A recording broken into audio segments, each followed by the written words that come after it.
Hare Krishna. Today's verse is second chapter, verse number 47. कर्मण्येवाधिकारस्ते मा फलेषु कदाचन मा कर्मफलहेतुर्भूर् मा ते संगोऽस्त्व कर्मणि. Translation by Srila Prabhupada. Srila Prabhupada ki jai. You have a right to perform your prescribed duty, but you are not entitled to the fruits of action. Never consider yourself the cause of the results of your activities and never be attached to not doing your duty. Jai Shri Prabhupada ki jai. So wonderful. I think this verse, many of us might have heard so many times, right? But we have to introspect whether we are really following it.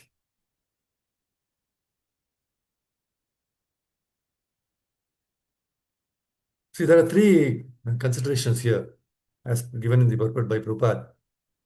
Prescribed duties, capricious work, and inaction. Now, prescribed duties, they are activities enjoined in terms of one's acquired modes of material nature. Maybe Brahmana, Kshatriya, according to that, right? See, Prabhupada says in one of the lectures, we're talking of the example of the finger. Finger is a part of the part and parcel of your body. Hand, that is also part of parcel of your body. Leg is a part and parcel of your body. So we're all part and parcel of the Supreme Lord Krishna. So what is our duty? Now, for example, what is the duty of this finger? Now, if I wish the finger to bend, say bend, it bends. You say stand, it stands, right? So this is the duty, right? Now, if I am part and parcel of Krishna, then what is my duty? My duty is to act what Krishna says. That's all. That is my action. Now, without knowing this, whatever I do, that is perverted action. See, just like in a diseased condition, no, this finger cannot act according to my order, right? I want it to stand, but it doesn't because its pain is there. I cannot put it down also because pain is there. So that is the diseased condition. So when we do not act in Krishna consciousness, that is our diseased condition in life. That is not a normal condition, right? So in normal condition, we shall all be prepared to act in Krishna consciousness. So that we should know. Then our action will be right. Otherwise, perverted action. See, it is a natural tendency of living entities, no, to like happiness and dislike sufferings. Right? We like happiness, but we don't like sufferings. See, especially when human beings, since the tendency to lead a very sophisticated life is more, right? See, we always try to counteract the sufferings by various means. See, in spite of all our attempts to counteract, the nature of this material world is dukkhalayam ashashvatam, full of miseries and temporary. So the point is, our attempts to counteract sufferings, what happens? It brings in more and more sufferings. How? As Prahlad Maharaj is telling, he says in Bhagavatam, dukkaushadam tadapi dukkham atadhyadhyaham. The solution to the problems are more miserable than the actual problems. So as a result, what happens? We feel defeated, frustrated. But it is very nicely, properly diagnosed by King Rishabdeva in Bhagavatam 5.5.5. Parabhavasthavadabodha jato yavan jigyasatah atmatattvam yavat kriyastavadidam manovai karmatmakam yena sharira bandha. As long as one does not inquire about the spiritual values of life, one is defeated and subjected to miseries arising from ignorance. Be it sinful or pious, karma has its resultant actions. If a person is engaged in any kind of karma, his mind is called karmatmaka, that is colored with fruitive activity. As long as the mind is impure, consciousness is unclear, and as long as one is absorbed in fruitive activity, he has to accept a material body. See, there are two ways of getting frustrated in this material world. You may ask, Prabhuji, what is this? One only we know. Two ways of getting frustrated in this material world. One is When our material attempts to enjoy, gain wealth, fame, when this all is fail, no, we become frustrated. This may be due to our lack of skill or lack of proper endeavor, or maybe due to our past karma, bad time, whatever it is. But if we are not able to achieve our material goals that we had set for ourselves, right, we become frustrated. This is the first one. Now, the second one is one may become frustrated even after achieving everything in this material world. First is not achieving, second is even at least achieving. The reason being, doing all our activities, keeping everything else in the center except Krishna. You can see so many examples like billionaires, very world-renowned personalities, becoming internally frustrated, sometimes even committing suicide. Correct. See, even students who are like learning in IIT and all that, right? Because not, see, as pointed out by Rishabhdeva, the main reason for all our frustrations is that we have not endeavored to understand about the spiritual values of life. Spiritual values of life means we should perform our duties honestly.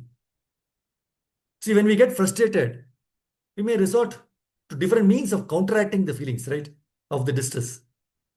And only a very rare person may take to Krishna consciousness under such circumstances. By either the mercy of Vaishnavas or by his own past Ajnata Sugruti. See, here again, please understand a very wonderful point.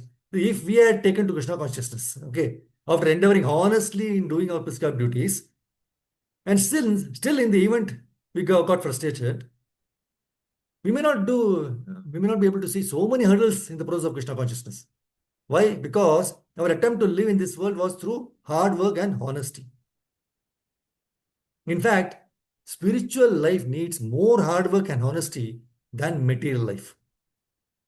And the sincerity, honesty one has shown in his education, in his work, maintaining family, what will happen? No, that honesty and sincerity, it will feed into our Krishna consciousness also. On the other hand, if you had come into Krishna consciousness due to half-baked frustrations, that is, we have not worked honestly, and in the process did not achieve any success in our material life. We did not do our studies properly, we did not work properly, or our prescribed duties also was not done properly. Then Krishna consciousness will seem like a consoling process, like the sour grapes example, right? Oh, this is not good, then good again. We will be convinced that anyway my defeat in this material world is of no meaning because everything in this world is temporary and miserable. So let me take to Krishna consciousness. Like that, people will do that, right? But this frustration is not complete. Because we did not work honestly in our material life, we will not work honestly in the spiritual life also. Our motive for taking to devotional service is not to serve Krishna honestly, okay, but to escape the feeling of discontent that arise due to our lack of success or endeavor in the material life. However, even though both kinds of frustrations, even right, Krishna consciousness is the only solution. So we should be conscious of the pitfalls due to our inner motives also. So this is the reason my Guru Maharaj always insists that we do our prescribed duties sincerely and honestly. See the word prescribe, right? Prescribe. It's interesting to note. It is prescribed. Pre, then scribed. That means written. So already written. Prescribed, already written for us. So whatever varna or ashrama we may belong to, whether we are a student, whether a grasta, administrator, business, whatever, anything else, we do not need to reinvent what our duty is, right? It is clearly laid out in the Shastras, explained by all the acharyas and personally spoken by Krishna, that whatever position we may be in, we just do our duty and offer the results to Krishna. So honest endeavors always gives a peaceful life and a sound health. Honest endeavors always gives a peaceful life and sound health. So if any motives are there, then we will feel frustrated, disappointed. So many things will be there. Honestly, we do. Straightforward. you will have a peaceful life, the health also will be very good. So let us try to do our duties now honestly and offer the results to Krishna. See, just like when we do our arati, cooking, or making garlands for the deities, we are careful, right, that we offer the best quality to Krishna and not cheap or spoiled things. So, in the same way, the results of our work also will be good quality if they are honestly and immaculately performed. By offering the results of such work, Guru, Krishna, Prabhupada, they will all be pleased. And that is the best result we can achieve for obtaining this human form of life. So, bewildered by the fruits of our action, we should not give up our duties. Vritrasura, one of the great devotees in the episode of in the Bhagavatam, Vritrasura, he teaches us very nice this lesson. See, when Indra becomes depressed, okay, while fighting with Vritrasura, Vritrasura encourages him to fight. That's in Bhagavatam 6, 12, 16. He says, "Oh, my enemy, just look at me. I have already been defeated. For my weapon and arm have been cut to pieces. You have already overwhelmed me. But nonetheless, with a desire to kill you, I am trying my best to fight." In this circumstance also, Vritarasura was telling, "I am not at all morose, even under such adverse conditions. Therefore, you should give up your moroseness and continue fighting." Vritarasura is telling it to Indra. So while glorifying Vritarasura, Prabhupada very nicely mentions in the purport, although Vritarasura was on the verge of defeat, he was not at all affected. He knew that he was going to be defeated by Indra. And he voluntarily accepted that. But since he was supposed to be Indra's enemy, he tried his best to kill Indra. Thus, he performed his duty. Prabhupada says one should perform his duty under all circumstances, even though one may know what the result will be. What a beautiful statement, right? One should perform his duty under all circumstances, even though one may know what the result will be. That means he offered the result to Krishna. If good or bad, he offered it. Another great devotee who teaches us this lesson is Bhishma Deva. Although he knew that Kauravas would definitely lose in the battle of Kurukshetra, because Krishna wanted him to fight on behalf of them, Bhishma Deva fought against the Pandavas to the best of his ability, right? And he pleased Krishna. In Bhagavad Gita 3.30, Krishna says, "Mai sarvani karmani sanyasyadhyatma chetasa nirashya nirmamo bhutva yudhyasva vigata jvaraha." Therefore, O Arjuna, surrendering all your works unto me, with full knowledge of me, without desire for profit, with no claims to proprietorship, and free from lethargy, fight. So this verse clearly indicates the purpose of Bhagavad Gita. Krishna instructs that one has to become fully Krishna conscious to discharge duties, as if in military discipline, right? So the living entity cannot be happy independent of the cooperation of Supreme Lord Krishna, because the eternal constitutional position of the living entity is to become subordinate to the desire of the Lord. So accordingly, our aim of life should be to understand the Supreme Personality of Godhead, follow his instructions, and realize that nothing in the world belongs to any individual person, but everything belongs to Krishna. So when one acts in such Krishna consciousness, certainly he does not claim proprietorship over anything, right? One who is fully Krishna conscious is called Adhyatma Chetas. And Nirashir means that one has to act on the order of the master, but should not expect fruitive results. This is prescribed duties, right? Now, capricious work. Now, capricious work means actions without the sanction of authority. Means, see, serious discharge of devotional service means we put aside our whims and fancies and regulatedly perform devotional service to Krishna. It is not that today I feel like offering nice bhoga to the deities and I offer. And tomorrow I feel like fasting. So deities must also fast. Then it becomes capricious. Capricious devotional means as and when I want, I will do, or I desire something from the Lord. So desire is not doubtful for Krishna's satisfaction, right? But for our satisfaction, that is capricious. So when we have that mood, that is the barrier which prevents a devotee from developing further in devotional service. Then comes inaction. Inaction means not performing one's prescribed duties. That is inaction. See, the word bhakti or devotion service, Prabhupada says, no, does not in any way represent inaction. One should not be under the wrong conception that this process is taken when one retires from active household life. And then therefore it is a resting phase. This bhakti, this process is for the benefit of all the living entities, young and old. So it has to be taken right from the early stages of childhood. See, I was going through Prabhupada's Leela chapter titled Every Town and Village, where I came across very thought-provoking definition about samadhi. Prabhupada emphasized work. Yet what was that work? At least for Srila Prabhupada, propagating Krishna consciousness was a samadhi itself. Samadhi didn't have to be limited to sitting in a solitary place. The full meaning of samadhi implied complete absorption in the loving service of Krishna, with senses, mind, and intelligence fixed in trance. So in samadhi, one could be active, traveling, preaching, distributing back to Godhead, and chanting in the streets. If a devotee always thought of Krishna and worked on behalf of Krishna, then he was the topmost yogi. That's why 2.47, right? Karmani evadikaraste, ma phaleshu kadachana, ma karma phalayeturbhur, ma te sango asva akarmani. You have a right to perform your prescribed duty, but you are not entitled to the fruits of action. Never consider yourself the cause of the results of your activities, and never be attached to not doing your duty. An idle mind is a workshop of devil. So we must never be idle.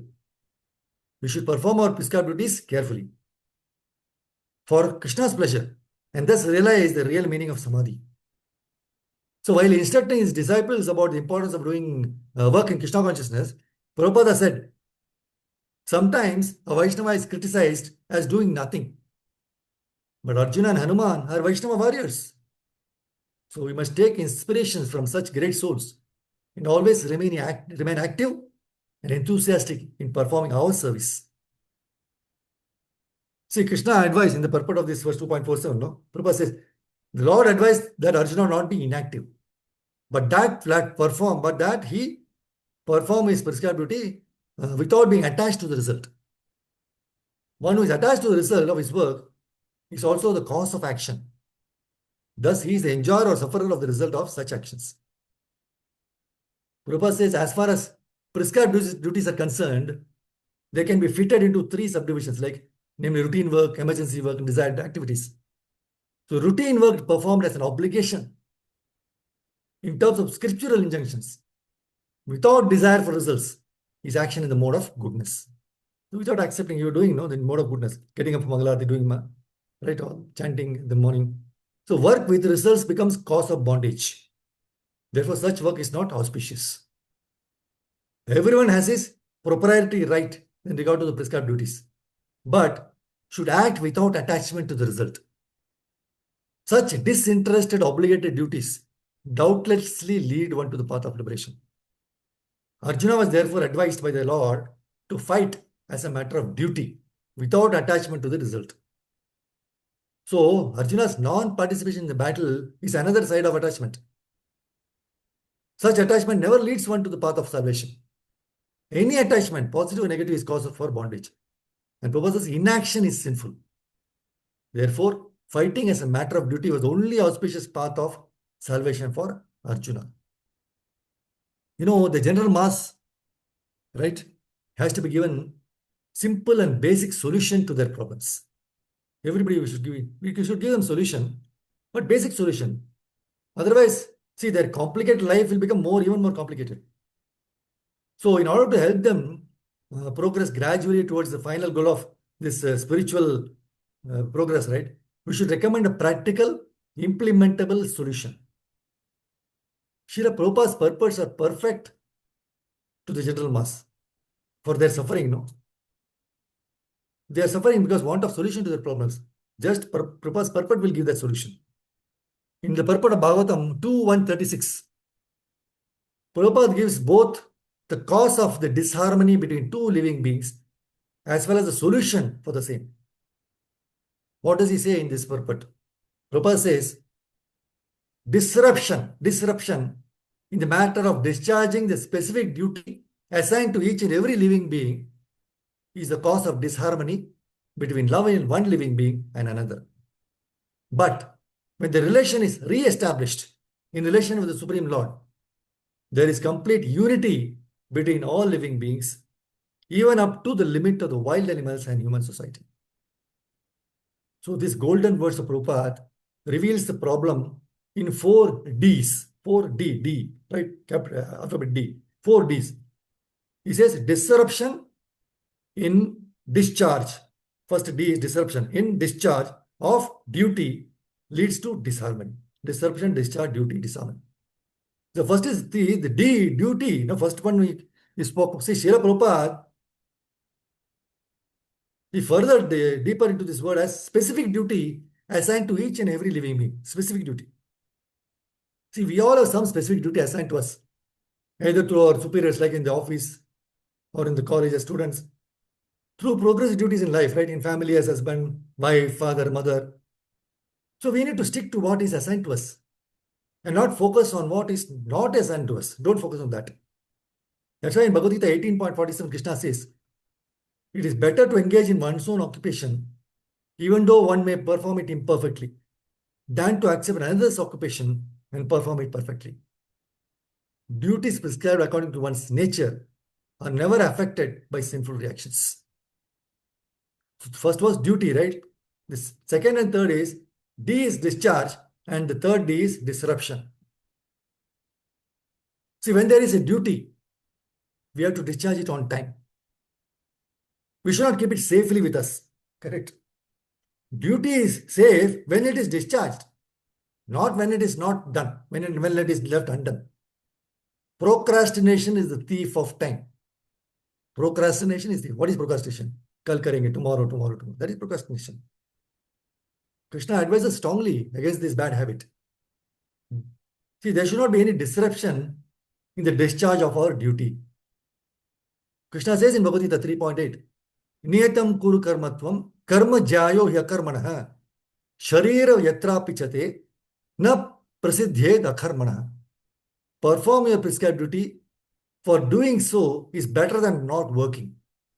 One cannot even maintain one's physical body without work. And the fourth D is disharmony.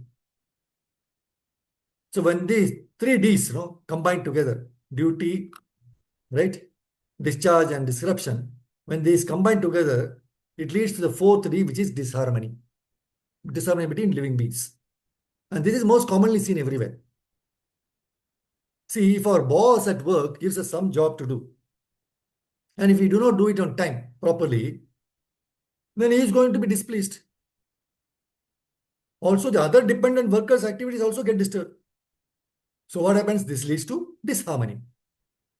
Now, in the temple, if you are given the service to bring ingredients for cooking, for offering bhoga, right? We have to cook first. And we are told, you are given the service, go buy some fruits, vegetables, right? If that service is given to you, and we don't do it on time, or miss out on some of the items, then the cooking team's service gets disrupted. So when we work as a team, it is important that each one of us discharge our specific duty on time. Doing our duty on time is a symptom of obedience and humility. My Guru Maharaj makes a very powerful observation. He says, the earth is the energy of Krishna, and the earth obeys Krishna. That is why there is definite distance between the sun and the earth. If the sun does not obey the order of Krishna, earth will be burnt or it will become frozen. Exactly the same thing happens to us also. The whole thing is going on because all the energies of Krishna are obedient. The whole universe cannot function without obedience. Obedience is a must, and that is humility. Obedience is the greatest remembrance of Krishna. So any disruption in the discharge of the duty assigned to us will lead to disharmony. So here, see, and Maharaj also said a very wonderful statement. He said, your capacity is what I say. He said, your capacity is what I say. If you do more than what I say, you will be puffed up. I did more than what Maharaj said. And if you do less, you are lazy. So Prabhupada's transcendental punch gives the solution to the problem. Right? So to bring unity and harmony among the living beings, on the one hand, we have to discharge our duties perfectly. And on the other hand, the relation between each and every one of us has to be re-established in relation with Krishna. The only relation we all have with Krishna is Krishnera Nitya Dasa. My name is Sri Ramchandra Das. I should not leave out Das. Das is more important than the name than Ramachandra, right? So Dasa, Dasa, Dasa. We should always remind that. We are eternal servants of Krishna. The only relation we have is the Krishnera Nitya Dasa. So our relationship with other living beings should be established based on the conscious conviction that he or she is servant of the Supreme Lord Krishna and not my servant. That's why when leaders, everything, we ask somebody give service and all. They're not our servants. They're not servants of Krishna. We are engaging them in the service of Krishna. So we should not be puffed up that I am the leader, I am doing this. So this is the point. So we should be convinced he or she is a servant of the Supreme Lord Krishna and not my servant. Then there will be unity among all of us. ग्रंथराज Shrimad Bhagavad Gita की जय, श्री प्रभुपाद की जय। तागोर ब्रह्महरि वांछा कल्पतरुभ्यश्च कृपा सिंधुभ्येव च पतितानां पावनेभ्यो वैष्णवेभ्यो। Thank you very much, Mother, for this opportunity to glorify the Lord, purify ourselves. Hare Krishna.